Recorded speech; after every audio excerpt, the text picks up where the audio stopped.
Redmi K20 या सभी Redmi के मोबाइल में स्क्रीन रिकॉर्ड के टाइम अगर आपका वॉइस रिकॉर्डिंग नहीं होता है तो उसके लिए आपको रिकॉर्डिंग के सेटिंग में जाना है।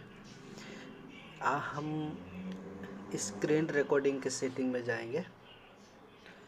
सेटिंग में जाने के बाद यहाँ पर देखिए साउंड है, ठीक है, इसमें हम जाएंगे। इसमें जाने के बाद यहाँ पे एक सिस्टम है, अभी माइक है, ठीक है, अभी इसमें एक सिस्टम साउंड है। माइक है मतलब मेरा वॉइस रिकॉर्डिंग हो रहा है, सिस्टम साउंड है तो उसमें नहीं होगा। चलिए मैं आपको दिखाता हूँ। आपका सेटिंग में साउंड सिस्टम है तो आपका साउंड नहीं आएगा, आपको यहाँ पर माइक करना पड़ेगा। माइक करने के बाद आप जो भी रिकॉर्डिंग करेंगे वो आ जाएगा साउंड। ऐसे ही जानकारी वीडियो पाने के लिए हमारे चैनल को सब्सक्राइब कर लीजिए। फिर मिलते हैं अगली वीडियो में दोस्तों। Bye, take care.